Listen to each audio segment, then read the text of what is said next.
Fab city, ఫార్మసిటీ, ఫ్యాక్సియన్ల రాకతో భవిష్యత్తులో తుక్కుగూడ ప్రాంతం ఊహించిన విధంగా మారబోతుందని మంత్రి సత్యేంద్రారెడ్డి చెప్పారు. రంగారెడ్డి జిల్లా మహేశ్వర్ నియోజకవర్గం తుక్కుగూడలో మున్సిపాలిటీలోని పలు వార్డుల్లో మంత్రి సత్యేంద్రారెడ్డి పలు అభివృద్ధి పనులకు శంకుస్థాపనలు చేశారు. ఎయిర్పోర్ట్ వరకు నిర్మించనున్న మెట్రో రైళ్లను ఇక్కడి నుంచి వరకు పొడిగించాలని సీఎం కేసీఆర్ ను కోరినట్లు ఆమె తెలిపారు. తుక్కుగూడలో గ్రామానికి ప్రతీకగా నిలిచే బురుజు అభివృద్ధికి 25 లక్షలు కేటాయించి శంకుస్థాపనతో పాటు బతుకమ్మ ఘాట్ పనులకు శ్రీకారం చుట్టినట్లు మంత్రి వివరించారు.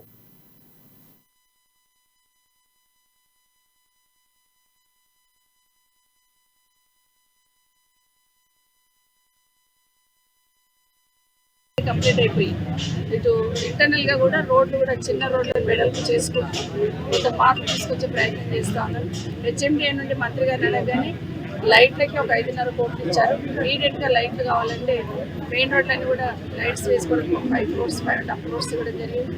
ఇప్పుడు ఇవి కూడా ఒక 5 కోట్లు రోడ్లకు కూడా ఇవ్వడం జరిగింది. మంత్రి గారికి ప్రత్యేకంగా ధన్యవాదాలు.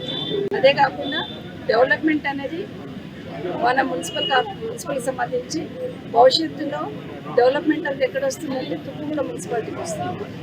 ఎందుకంటే దాదాపు 52-55 కంపెనీలు ఇక్కడ ఏర్పడ్డాయి. నేను కొంతమంది పిల్లలను చూశాను. ఇక్కడ వరంగల్కి వెళ్ళొచ్చి ఇక్కడ ప్రీమియంలో ఉద్యోగం చేసుకుంటున్నాము అని చెప్తున్న సందర్భంలో కొన్ని లక్షలాది మంది